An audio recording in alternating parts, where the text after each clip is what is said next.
पुढची बातमी नाशिकमधनं येतेय। नाशिकमध्ये महाविकास आघाडी उमेदवार संदीप गुळवे आणि पोलिसांमध्ये शाब्दिक चकमक झाली आहे। मतदान केंद्रावर मोबाईल आणण्यास पोलिसांनी आक्षेप घेतल्याने काही वेळ वाद झाला। एखाद्या केंद्रावर गोंधळ झाल्यास कार्यकर्ते मला फोन करतील म्हणून मोबाईल आत आणल्याचं स्पष्टीकरण गुळवेंनी दिलंय।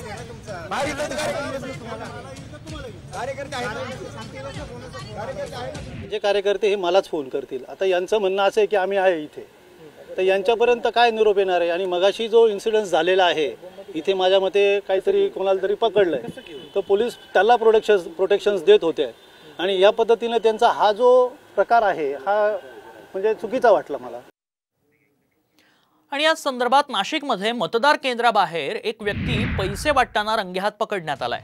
त्याच्याकडे सापडलेल्या पाकिटांमध्ये 500च्या नोटा आढळल्या। दरम्यान हा व्यक्ती महायुतीचे उमेदवार किशोर दराडे यांच्याशी संबंधित असल्याचा आरोप ठाकरे गटाने केलाय। पैशाची पाकिटं वाटप करणाऱ्यावर कारवाई करा अशी मागणी ठाकरे गटाच्या दत्ता गायकवाडांनी आता केली आहे। लेडीज होत्या, एक जेंट्स होते, हे पैसे वाटत होते।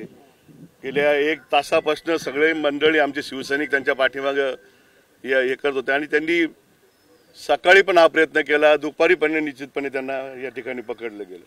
म्हणजे एकाच तालुक्यात नाही पकडलं गेलंय, वेगवेगळ्या ठिकाणी कितीतरी तालुक्यामध्ये पकडलं आणि पकडताना सुद्धा हे किशोर दराडे यांचेच कार्यकर्ते होते, त्यांच्याच पैसे वाटले गेले, याची खऱ्या अर्थाने चौकशी होणं महत्त्वाचं।